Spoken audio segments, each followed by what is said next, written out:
So, I've been playing Nickelodeon All-Star Brawl 2 with the review code courtesy of the publisher, and I just want to talk about it. Yeah, so this is going to come out of left field for a lot of you. You probably didn't expect me to talk about Nick All-Stars, but here's the thing, alright? I did play the first game, and I'll be honest, completely honest, I wasn't a fan. When it comes to throwing a brand new platform fighter into the market, you gotta make sure the game feels good, and honestly, the first one didn't. It was more of a joke to pull up when friends were around to be like, hey, look how weird and dumb this game is. So when the sequel got announced, of course, I had very morbid curiosity. And as we started to see more trailers and more details come about, I was like, hold on a second, they're actually putting in effort now? Excuse me? Have any of you guys actually watched the trailers when they talk about a character in depth and they talk about these really in-depth mechanics? Like, we're talking about this with Nick All-Stars? Like, this is the same game? So of course, as a big fan of platform fighters, I had to give this game a shot. When I had the opportunity to receive a review code, I hopped on that immediately, and then I played it for like 5 hours nonstop because holy cow, this game is a lot of fun. The quick and easy impressions that can be made as soon as you get past the title screen is that, wow, they actually put in a lot of work to polish so many different elements of this game. The menus are a lot cleaner, the character models have so much more personality. If you go into the stage select screen, not only do you have every stage, of course, but also multiple configurations. You can play some of the stages with 3 platforms, with 2 platforms, with 1 moving platform, or no platforms at all. That is a shocking amount of options, and you can really fine-tune that experience however you want to. All of the characters have new costumes as well, so if you like that little bit of fan service for these characters, well, there you go. You can play as a classic darker colored Ninja Turtle.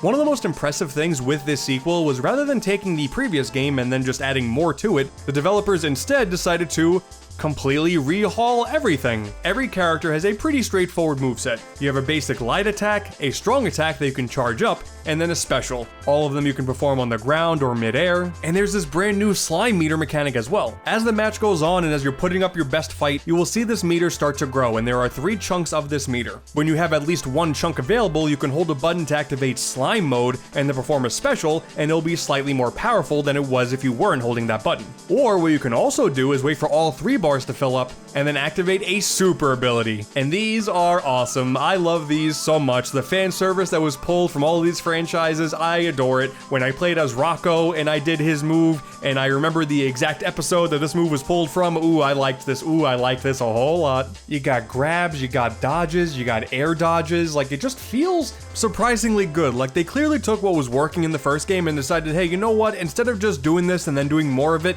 they said, let's retool everything and just make the entire thing better. And as a result, it is really fun. And it plays so well. It plays like some of the best games in the platform fighter genre. When you're hitting these characters with these moves, you just feel that sense of impact with every single one of them. It's satisfying charging up your moves and seeing if you can get a really powerful hit on them. And like any platform fighter, checking out a bunch of different characters to see which characters work and which characters don't was so much fun, because some characters have changes that, man, I didn't see coming. I just didn't expect this game to pull some of these moves out. Brand new to Nick All-Star Brawl 2 are the Angry Beavers. It's about time. And you can do the thing where you play as one of them and then you press a button and then you change to the other one and they play slightly differently with slightly different attributes. That's awesome. You may notice if you look at a bunch of characters' portraits while you're fighting, you will see a bunch of unique meters. A bunch of characters have a whole lot of different strategies to implement. They're not just, oh, this character slightly hits differently than the other one. No, there are other things to consider. Like when you play as Reptar, you can grow your fire meter, and then when you do your fire move, the bigger the meter is, the more powerful it is. If you play as Jimmy Neutron, you can activate your dog Goddard and throw him out, but you can't throw him out immediately, you gotta wait for the meter to fill back up. And by far, the best thing that any of these characters can do,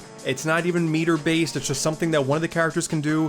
When you play as Garfield and you activate his special, which is a counter for projectiles, he turns into old Garfield. It's just a single non-moving model of old Garfield. Like that's, I don't care if that's the dumbest thing in the world. I love this so much. This is incredible. This is incredible. I also gotta mention the surprising amount of voice acting too. Like I am really surprised at just how much voice acting is here, and a bunch of the characters sound exactly as you want them to. Hugh Neutron, not so much. That's the big one that stuck out to me, as didn't sound at all like what I expected out of him, but everyone else is fine. And also, if you play as a series appropriate character like Patrick meeting up with Mrs. Puff, they have unique dialogue. I love that.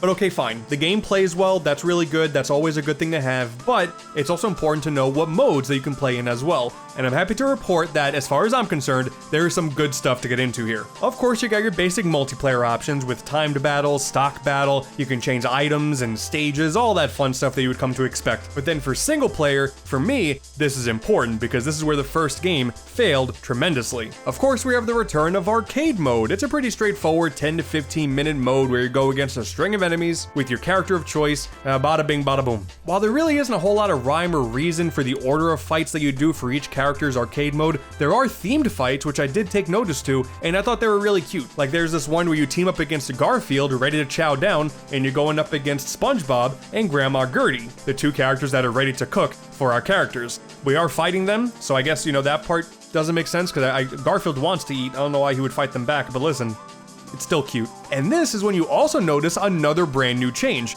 There's boss battles. No longer in this arcade mode are you simply fighting against other characters on the roster, no. That's most of it, but then you have two main boss battles. Like, dude, you get to fight against Shredder on the top of this building? Like, are you kidding me? That's awesome. I do kind of wish that you were able to play as the boss characters because very clearly they have a full moveset, but you know what? As it stands, as a boss battle, I still enjoyed what we got here.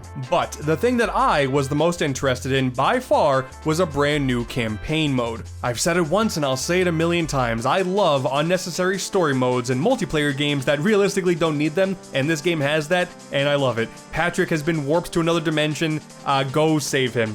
Excellent. And before long, you figure out that Vlad Plasmius from Danny Phantom is the cause of all these issues. He's creating all of these portals and mashing all of these Nickelodeon worlds together, and of course, you have to stop him. And while this is a brand new story mode, the gameplay took a turn that I didn't initially expect.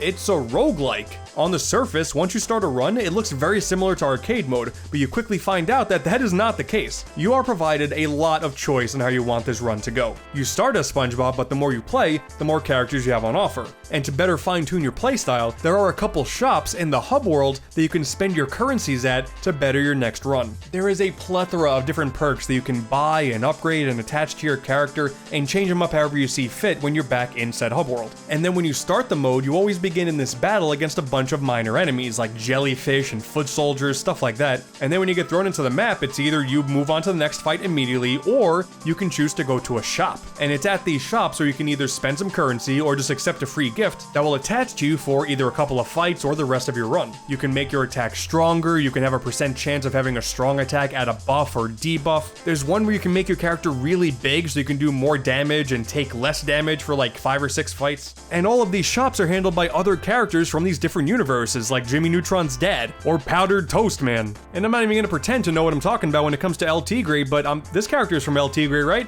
She's adorable. I feel like a platform fighter going the route of a roguelike is actually perfect. We could have had a scenario where every character has a unique run that separates itself from everybody, and then you have more incentive to do every single character just to see what that run's gonna give you, but instead, I'm able to take a character that I'm learning and then see just how long I can last with a bunch of different perks and see what perks work better for some characters and which ones won't. And even on normal difficulty, it took me multiple hours and trying a bunch of different characters before I got even close to touching the end. And even when I did complete a run, the nature of a roguelike made me want to go back in and try again with a different character just to play another game or roll the dice and see what happens. Now there has been a whole lot of praising here, and that's mostly because, wow, I didn't expect this game to be as good and fun as it is, but there are some issues. Sometimes when I finish off a fight and I'm going back into the menu, the audio is like all over the place. I'm hearing multiple voices at once, like,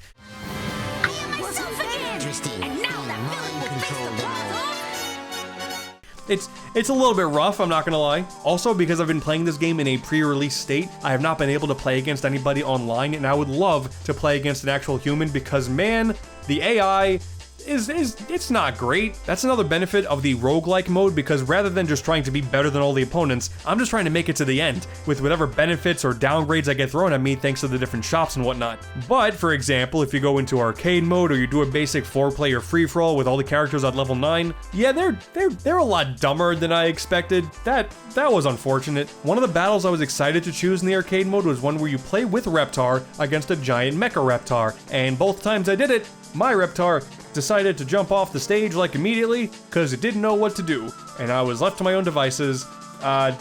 Didn't like that. And then the soundtrack is sadly pretty forgettable. The best thing I can say about it is depending on the series and the stage that you're playing on, the music will sometimes try to replicate the style of like the cartoon's theme song or a genre that you would expect that series to have. Like the theme for the Angry Beaver stage sounds very similar to the opening theme from the cartoon, and the music from the Turtle stages are very much styled after the games that the Turtles were from way back in the 90s. A lot of my downsides are relatively nitpicky, and hopefully with a patch in the future, a lot of these things can be addressed. But as it stands, Nickelodeon All-Star Brawl 2 was a delightful surprise. I've actually played a lot of platform fighters over the years. It's become quite the popular genre, and this is really no exaggeration. This is one of the best ones in this field. It definitely helps if you like Nickelodeon, like of course. Like one of the best things about this game is it doesn't have any preferential treatment to any specific era of Nickelodeon. Like we got Rugrats, SpongeBob, Ren and Stimpy, all the way to El Tigre and Loud House. And for all of the franchises that are included in this game, in my opinion, they're all treated pretty well with respect. I genuinely can't wait to play this game with a whole lot more people, whether locally or online, because man, there's something good here,